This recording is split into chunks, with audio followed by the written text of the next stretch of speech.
Nah, kalau kata Nabi Muhammad, pernah dalam sebuah hadis Nabi Muhammad sebutkan, a'maru ummati ma baina sittin ila sab'in wa aqalluhum man yajuzu dzalik.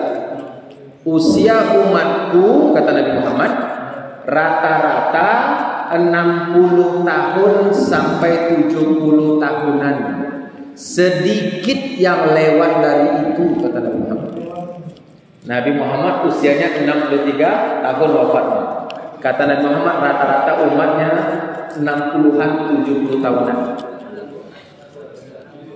Jadi Bu, Pak, kalau usia kita dah dekat-dekat dengan yang digambarkan Nabi itu, umur dah 50 Ustaz, dan 60, inilah masuk yang disampaikan Nabi Ustaz.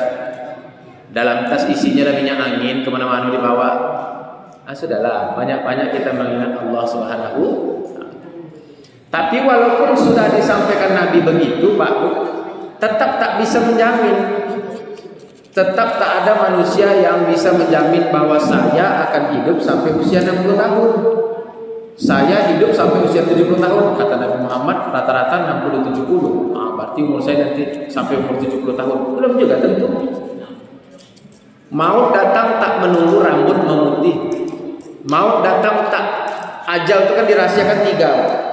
Ajal itu Allah rahasiakan 3. Yang pertama Allah rahasiakan kapan datang. Hari apa, bulan apa, tahun kapan, jam berapa, dirahasiakan. Yang kedua, ajal itu dirahasiakan di mana datangnya. Kita sedang di darat, di laut, atau sedang di udara, pesawat terbang, di atas gunung, di mana-mana Allah alam. Tempatnya dirahasiakan Allah. Yang ketiga, ajal itu dirahasiakan Allah. Bagaimana keadaan kita saat ajal itu datang? Kita sedang sehat walafiat, kita sedang terbaring sakit di rumah sakit, kita sedang olahraga, kita sedang mendaki gunung, kita sedang menyelam ke laut, Allah alam tak tahu, atau sedang berolahraga, atau bahkan sedang tertidur sekalipun. Bismika Allahumma ahya wa bismika amut. Dengan namamu ya Allah aku hidup dan dengan namamu aku mati.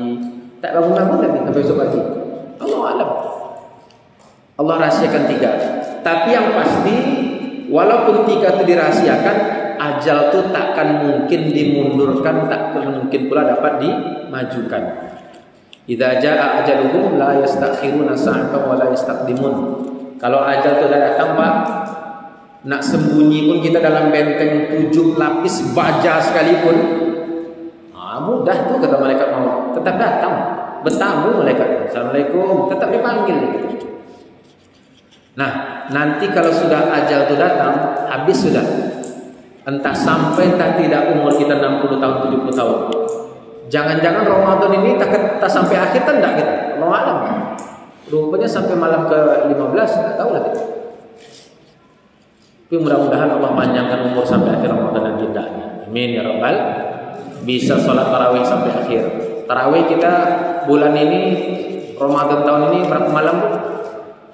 30 malam kan? Insya Allah 30 malam ya Bu. 30 malam ya Pak ya. Kadang jamaah ini banyak ditanya, Pak, berapa malam tarawih ini Ustaz? 30 malam. Malam ke-16 nya dah hilang, sibuk di mall cari baju. Malam 21 tak ada lagi, dalam buat kue di rumah. Berapa malam tarawih ini Bu? 30 malam Ustaz. Tapi malam 21 tak ada lagi. Tarawih itu 20 malam Ustaz, malam 21 buat kue. Bapak Ibu Allah SWT. Nah, kehidupan di dunia ini singkat. Kita pasti akan dijemput ajal. Kita cuma menunggu giliran. Kita lihatlah, mak bapak kita mungkin ada yang sudah tak ada lagi di dunia ini.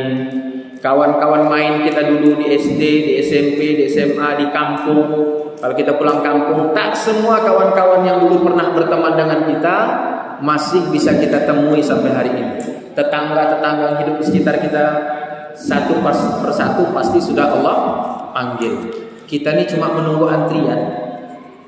Nanti kalau udah lepas ajal, kalau udah dijemput ajal kita nih, balik kita ke hadapan Allah SWT di alam barzakh, kemudian menghadap sidang Allah di akhirat.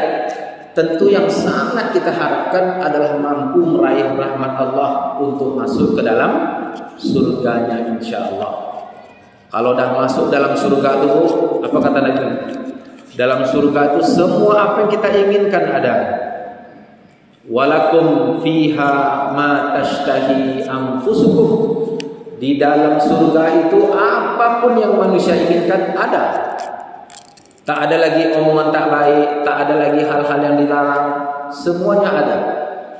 Kita tak mampu membayangkan betapa indahnya suasana di dalam surga. Berharap-haraplah kita bisa masuk ke dalam surga Allah SWT. Walal akhiratu khairul laka minal ula. Kehidupan di akhirat itu adalah kehidupan terbaik daripada kehidupan di dunia. Kita sering baca ayat itu, sering kita dengar kajian tentang surga, tentang neraka. Tapi kenapa banyak manusia yang lalai ketika hidup di dunia? Lalainya kayak mana, Ustaz? Dia tahu surga itu ada, beriman akan adanya hari akhirat, digambarkan macam mana bentuk surga, bagaimana siksa neraka. Tapi ketika hidup di dunia tak mau mempersiapkan bekal untuk masuk dalam surga. Menyesal nanti di alam barzakh, lebih menyesal nanti dalam sidang Allah di yaumil mahsyar. Ketika disidang kelak di yaumil mahsyar, walaupun kita muslim tetap kita akan disidang. Mana yang lebih berat? Amal soleh atau dosa? Kalau lebih berat dosa, walaupun kita muslim, kita mengaku kita beriman kepada Allah, beriman kepada Nabi, malaikat, kitab-kitab semua kita imani. Tapi kalau dosanya banyak, sholat tak pernah tepat waktu, jarang berjamaah, bahkan sholat wajib sering ditinggalkan, puasa tak penuh, sedekah tak mau, Quran sampai umur kini tak pernah khatam sekalipun. Macam mana? Lidah tak pernah terjaga, gosip tiap hari, fitnah tiap hari, berdusta sering, menceritakan aib orang sering. Mungkin kalau kita hitung sendiri sampai hari ini, kita lah menghitung sendiri. Kalau dihitung Ustaz, antara dosa dengan pahala saya rasanya lebih banyak dosa saya buat. Dalam sehari 24 jam, mata melihat apa, tangan melakukan apa, lidah melakukan apa, banyak mungkin dosa.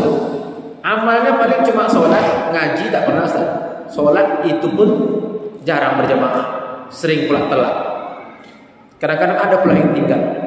Bagaimana kita kelak mampu berhadapan dengan sidangnya Allah SWT? Jangan-jangan lebih berat dosa. Kita termasuk orang yang ditarik oleh malaikat penjaga neraka kelak, dibakar sampai ratusan tahun dalam neraka. Siksaan paling ringan dalam neraka, kata Nabi Muhammad, orang-orang yang kelak masuk api neraka, paling ringan siksaannya itu diambil 2 buah batu kerikil neraka, diletakkan di bawah telapak kakinya, mendidih sampai botak. Itu paling ringan, kata Nabi Muhammad. Bagaimana hukuman paling berat? Maka kita berdoa masuk dalam surganya Allah SWT. Dan sangat bahagia kita kalau kelak kita bisa masuk surga, bertemu kembali dengan keluarga. Oh, ini mak saya, alhamdulillah jumpa balik kita mak. Ada yang kini mungkin mak bapaknya sudah meninggal, rindu, kadang-kadang lebaran teringat masa kecil, teringat mak dengan mak masih hidup dulu. Ada mungkin yang anaknya sudah wafat, abangnya sudah wafat, kakaknya sudah wafat, keluarga yang dia cintai sudah wafat.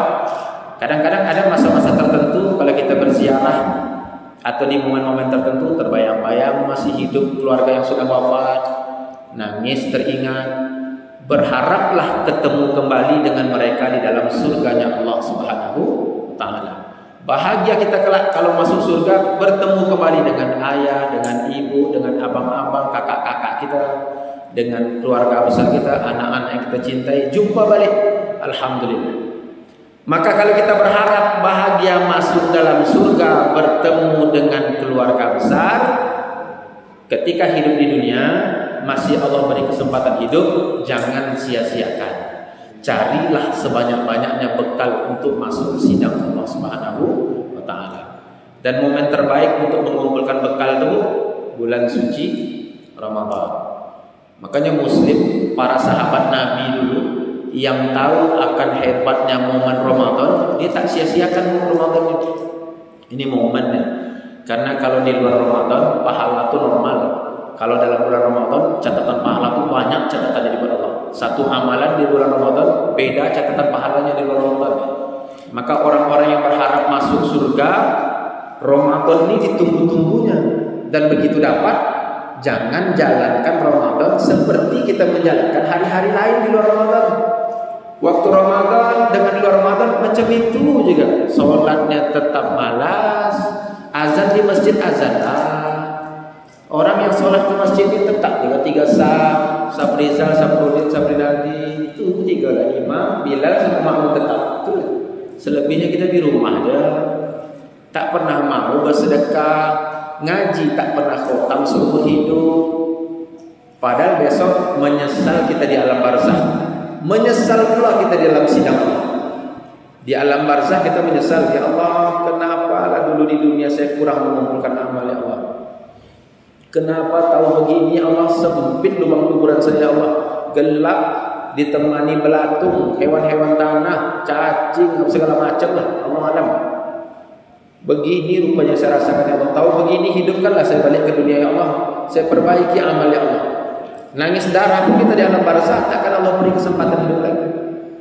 Dan sebaliknya, orang yang di dunia dulu memang betul-betul serius, karena kita tak tahu, jangan-jangan tak sampai akhir bulan Ramadan saya hidup. Maka selagi masih hidup sekarang, berusahalah untuk menjauh dari segala macam dosa yang akan dicatat. Walaupun dosa tersebut tersembunyi, tidak tahu oleh manusia sekalipun. Ngambil hak orang lain, berbuat tak baik, walaupun sembunyi-sembunyi, besok di dalam sidang Allah pasti akan terbuka. Faman ya'mal mithqala dzarratin khairan yarah. Siapa yang berbuat perbuatan baik walaupun kecil, kelak ia pasti akan melihatnya. Wa may ya'mal mithqala dzarratin syarran yarah. Siapa yang berbuat perbuatan tak baik walaupun kecil, dia kelak pasti akan melihatnya. Walaupun di dunia dulu dia mampu menutupi apa yang sering ditonton oleh matanya, apa yang sering dilakukan oleh tangannya, apa yang dilakukan oleh kakinya. Dulu di dunia dia mampu sembunyikan, besok di akhirat pasti akan terbuka. Bapak Ibu Allah SWT. Nah, untuk itu kita berharap, mari sama-sama kita menjaga keluarga, sama-sama mengingatkan agar bisa masuk dalam surga. Orang tua sayang dengan anak, tentu kita berharap besok ketemu lagi dengan anak kita nih di dalam surga Allah SWT. Nah, kalau begitu, mumpung masih hidup, didiklah anak kita menjadi anak yang soleh, solehah. Bahaya Ustaz, anak saya ini bebal Ustaz, nakal yang tak ampun. Apa ya juga kita bilang anak nakal, anak terlahir dalam keadaan kertas putih. Ibu dan bapaknya yang membuat dia jadi Yahudi, jadi Nasrani, jadi Majusi, jadi hantu, jadi segala macam. Mak bapaknya pasti ada campur tangan. Yang jelas kita mohon pada Allah, berharap, apalagi anak-anak di usia 12 tahun ke bawah. Anak-anak 12 tahun ke bawah kan dunianya anak itu kan orang tuanya. 12 tahun ke bawah dunianya anak-anak itu kan orang tuanya. Apa yang dibuat orang tuanya itu pula dilakukan sebelum sampai usia balik. Kalau dah balik nanti dia punya dunia lain, punya kawan main SMP, SMA, ada sibuk tuh. Nah, banyak orang tua kadang ketika di momen usia-usia masih anak menganggap orang tua adalah dunianya, tempat tunggangan terbaik anak itu adalah punggung bapaknya. Itu kalau masalah anak kan. Tapi kadang banyak orang tua tak mendekatkan diri, malah menjauh. Emaknya sibuk nonton sinetron, bapaknya sibuk main HP. Anak ngajak main, sana main sendiri, diberikan mainan paling banyak. Apa yang terjadi dalam Bapak Ibu? Tidak akrab lagi anak dan bapak. Payah orang tua mengajak anak untuk sembahyang, karena akrab bapak emak dengan anak itu tak ada lagi. Anak lebih suka ngumpul dengan kawan-kawan main daripada dengan orang tua. Anak-anak kalau nelpon kawannya sampai habis baterai HP. Kalau dengan mak bapaknya paling cuma sekedar, di mana kini? Di sini mak, dah makan? Sudah mak, sudah ya mak, selesai. Tapi kalau dengan kawannya sampai habis baterai, itu menunjukkan dunia anak sudah tak lagi bapak dan ibunya. Kalau sudah seperti itu, keluarlah kalimat tadi, payah saya ngajak Ustaz untuk sholat, payah ngajak untuk ngaji, payah ngajak, karena dunianya tak lagi orang tuanya. Kita tak menjaga bagaimana akrabnya kita dengan anak-anak kita, sehingga dia sudah tertarik dengan dunia yang lain, dengan game online, ngumpul sama kawan, tapi sudah masuk. Padahal kelak kita berharap berkumpul dengan anak kita di dalam surganya Allah SWT. Atau yang lebih bahaya lagi Bu, yang lebih bahaya lagi yang kita takutkan, anak kita lah yang membuat kita kelak masuk dalam neraka. Na'udzubillah. Inna min azwajikum wa auladikum aduwwan lakum fahdharuhum, kata Allah. Sesungguhnya pasangan hidupmu dan anak-anakmu ada yang kelak akan jadi musuh bagimu. Maka berhati-hatilah, kata Allah. Baik jadi musuh itu ketika di dunia, ada anak yang jadi musuh ibu bapaknya ketika di dunia. Nuntutnya banyak, akhirnya bapaknya harus melakukan sesuatu yang baik. Karena tuntutan anak, akhirnya bapak mau melakukan tak baik. Minta ini, minta itu, dipaksa juga. Akhirnya bapaknya rela sampai mencuri, mengambil hak orang lain, korupsi. Bahkan menjadi musuh di akhirat. Ketika si anak ternyata banyak dosa, ditimbang amal banyak dosa, dituntutnya bapak. Ya Allah, dosa saya banyak ya Allah, sebelum saya dilemparkan ke neraka ya Allah. Dosa saya banyak karena dulu di dunia mak saya tak pernah mengajarkan saya ngaji. Bapak saya tak pernah ngajak saya sembahyang. Bapak saya tak pernah ngajak saya pengajian. Orang tua saya tak pernah mendidik ilmu agama saya yang baik ya Allah. Sampai akhirnya banyak dosa saya ya Allah. Balik saya pulang ke rumah sampai 3 malam tak pernah ditanya mau kemana hari tadi. Sholat saya tak sholat, tak pernah mau perhatian orang tua. Yang seperti ini kelak jadi musuh dalam sidang.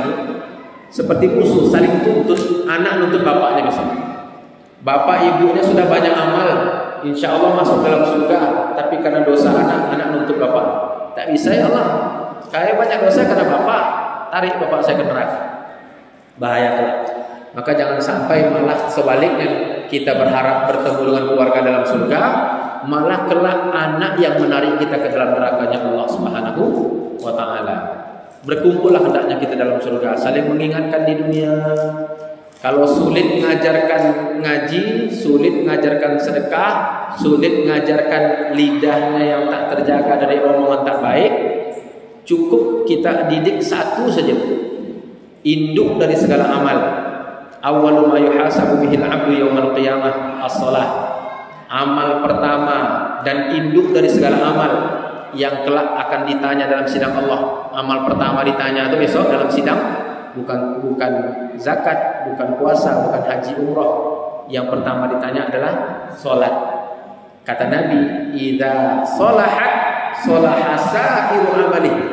Kalau amal sholat seseorang itu baik, insya Allah amal yang lain ikut baik, kata Rasulullah. Wa idza fasadat fasada sa'iru amalih. Kalau sholatnya tak baik, amal yang lain ikut tak baik. Ibu tanya dari kita, Bu, orang yang sholatnya baik, sholatnya 5 waktu yang wajib dikerjakan, sunnahnya pun rajin, tepat waktu dia kerjakan, sering berjamaah pula. Insya Allah ngajinya pun rajin, walaupun sedikit yang dibaca. Insya Allah sedekahnya mau, walaupun sedikit. Insya Allah lidahnya lebih jauh daripada gosip, ghibah, fitnah, dusta dan lain-lain. Tapi coba ibu cek, kalau ada orang yang sholatnya tak rajin, sholatnya sering dimundurkan waktunya, bahkan sholat wajib sering ditinggalkannya. Jangankan sholat sunnah, tahajud, duha, taubat, sholat wajib aja sering ditinggalkannya. Maka yakinlah ngajinya pasti jarang, sedekahnya pasti sulit, mulutnya pasti tak berhenti dari mengucap yang tak baik. Silaturahimnya yakin sering ada yang putus, rusak hubungan dengan kawan, dengan tetangga, dengan keluarga. Tanyalah diri kita pribadi, kenapa sampai hari ini hati saya itu tak terpanggil untuk ngaji sampai khotam? Kenapa sampai hari ini saya itu tak pernah mau nak mengeluarkan duit untuk sedekah? Sampai hari ini saya tetap ada rusak hubungan dengan keluarga, dengan adik kakak, dengan tetangga, dengan kawan kantor. Apa penyebab utamanya? Penyebab utamanya itu amal induk tadi, sholat. Kalau kita mau amal yang lain ikut baik, perbaiki lebih dahulu sholat. Kalau sholatnya baik, insya Allah amal yang lain mengikut menjadi baik. Karena sholat mencegah seseorang dari perbuatan keji dan mungkar. Orang yang rutin sholatnya dengan baik, insya Allah hatinya menjadi lembut dan langkah kaki dan tangannya akan terbiasa berbuat kebaikan. Jadi kalau kita mau mendidik saling mengingatkan biar anaknya soleh, mulutnya terjaga, rajin ngajinya, baik dengan orang, jarang berkelahi, satu saja yang perlu dididik, sholatnya saja. Kalau sholatnya baik, insya Allah yang lain pun ikut baik. Mudah-mudahan anak-anak kita semua menjadi hamba Allah yang bertakwa hendaknya. Amin ya rabbal alamin. Lalu bisa bertemu dengan keluarga besar nanti, berkumpul di dalam surganya Allah Subhanahu wa taala. Amin ya rabbal alamin. Bawa rajin ke masjid sholat. Kini payah orang nak mencari anak-anak dalam masjid. Payah Ustaz cari anak-anak dalam masjid Ustaz. Orang paling hebat itu, yang paling kaya itu kan kata Nabi, orang yang rajin sembahyang subuh di masjid. Payah Ustaz. Ibu kalau mencari menantu suruh cari orang yang rajin sembahyang subuh di masjid. Raka'atain al-fajri khairun minad dunya wa ma fiha. 2 rakaat salat fajar itu lebih baik daripada memiliki dunia dan seisinya. Ibu nak mencari orang baik, cari di masjid orang rajin sembahyang subuh. Saya nak cari menantu Ustaz, datang saya ke masjid Fayan Ustaz, nengok tiap subuh. Mana nak jadi menantu Ustaz? Atu-atu isi semua Ustaz. Bapak-bapak semua isi mana Ustaz? Tak ada anak-anak istri Ustaz. Ya, karena kadang kebanyakan muslim anak-anak banyak jarang ke masjid bukan karena orang-orang di luar agama Islam, banyaknya karena orang Islam sendiri. Generasi muslim banyak tak mau datang ke masjid hari ini bukan karena orang-orang di luar Islam, banyaknya akibat orang muslim sendiri. Datang anak-anak ke masjid meribut sedikit, keluar tanduk gitu kan, merah mata. Besoknya celok masjid lagi dah. Takut anak datang ke masjid. Berusaha kita biar anak itu bagaimana tahu tertib dalam masjid, tapi jangan sampai menyakiti hati, jangan sampai mengusirnya dari masjid. Yang pertama tuh kita buat anak-anak tertarik datang ke masjid. Kalau sudah tertarik datang ke masjid, nanti lama-lama berubah juga sifatnya. Kita jangan-jangan lebih parah daripada anak-anak itu, Pak. Kalau anak-anak kini cuma lari, kita bapak-bapak ibu tidak tahu lah zaman-zaman dulu. Jangan-jangan main meriam di samping rumah. Orang lagi sholat, kini tidak ada lagi meriam. Zaman-zaman dulu kan orang sembahyang tarawih kiri kanan meriam. Jangan-jangan bapak-bapak ibu-ibu kini lah pelaku kan orang malam kita tak tahu. Kini anak-anak seperti cuma lari. Berusaha tertarik. Bu, berhasil ibu buat anak-anak cinta datang ke masjid walaupun bukan anak kandung ibu. Ada anak-anak yang sering datang ke masjid, berhasil ibu membuat mereka tetap suka datang ke masjid. Mungkin karena ucapan ibu bagus, menarik, tertarik, menarik. Anak-anak ini tetap suka datang ke masjid, lalu kita atur dengan tenang. Selama mereka tertarik ke masjid, sampai besar mereka datang ibadah ke masjid, ibu pun dapat aliran pahalanya, walaupun bukan anak kandung.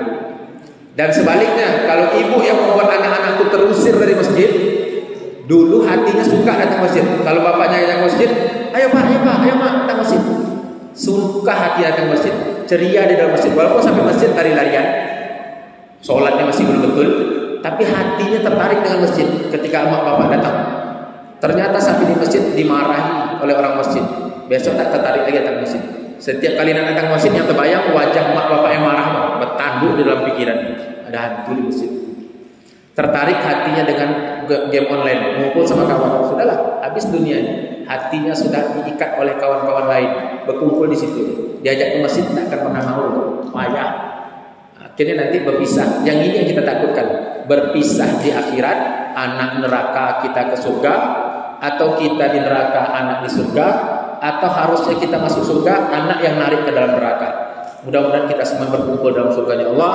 Maka saling mengingatkanlah selagi masih hidup. Mudah-mudahan Allah jaga iman kita, Allah jadikan anak cucu keturunan kita anak yang soleh-solehah hendaknya. Amin ya rabbal alamin. Bertemu kita dengan Nabi Muhammad di dalam surganya Allah SWT. Amin ya rabbal alamin. Cukup sekian kajian kita pada malam hari ini. Panjang waktu yang saya gunakan 25 menit, saya mohon maaf. Bila ada silap salah kata saya mohon ampun. Jika ada hal-hal yang baik, mudah-mudahan dapat kita ingat dan kita amalkan. Subhanakallahumma wa bihamdika asyhadu an la ilaha illa anta astaghfiruka wa atubu ilaik. Assalamualaikum warahmatullahi